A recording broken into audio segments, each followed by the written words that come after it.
One insult built an empire.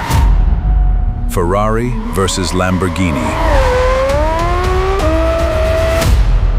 Here's the story that's been told for decades in the car world.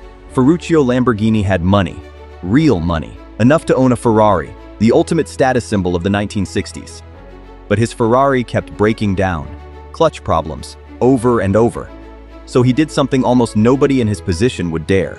He drove to the Ferrari factory himself and asked to speak to Enzo Ferrari directly. What happened next depends on who's telling the story, but the outcome everyone agrees on? Enzo Ferrari looked at a tractor manufacturer and basically told him to stay in his lane. Ferruccio didn't argue. He didn't storm out. He just quietly decided, "I'll build a better car than you, and I'll make sure you know it." This is the part that makes the rivalry actually fascinating. Ferrari and Lamborghini didn't just compete. They became philosophical opposites. Ferrari came from the racetrack. Every road car inherited decades of Formula One blood. Precision, restraint, rules. Buy a Ferrari, and you're not just buying a car, you're pledging allegiance to a century of tradition. Ferrari built cars that whisper, "I belong here." Lamborghini built cars that scream, "Look at me." One brand rewards obedience, the other rewards audacity. And that single difference has shaped every decision both companies have made for 6 decades. Here's where it gets interesting.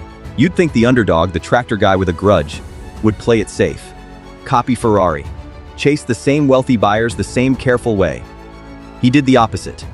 While Ferrari was rejecting customers who didn't deserve a car, Lamborghini was doing something almost insane for the era. Building the world's first supercar with the engine behind the driver. A layout borrowed straight from race cars. Something Ferrari hadn't even put on the road yet. Let that sink in. The company built out of spite.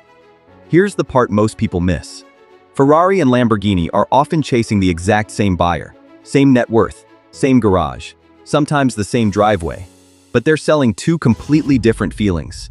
Ferrari sells restraint disguised as luxury, waiting lists, approval boards, buyers rejected even with cash in hand. Lamborghini sells excess disguised as freedom. Louder colors, sharper angles, cars built to be photographed, not hidden in a private collection. One says, "You had to earn this." The other says, "You don't need anyone's permission." Neither is wrong. They're just selling to two different versions of the same ego. Now, 6 decades later, who won the argument? By pure pricing power and heritage, Ferrari usually comes out ahead. But ask yourself this. Ferrari had a 15-year head start, a legendary founder, decades of racing glory before Lamborghini built a single car. Lamborghini had none of that, just a bruised ego and a point to prove. And somehow, that was enough to build one of the most iconic car brands on earth. So here's the twist in the twist. If Enzo Ferrari had just been polite that day, Lamborghini might never have existed. The world's most rebellious car brand was born from a moment of arrogance from the world's most disciplined one. Ferrari built an empire on control. Lamborghini built one on defiance. And every time one of these cars pulls up next to the other at a red light, that argument from 1963 happens all over again. So, Team Ferrari or Team Lamborghini? Comment below. Because honestly, Ferrari created a legend. Lamborghini was created to challenge it. 60 years later, neither side has backed down. Because this was never just a car rivalry. It was a war of ego.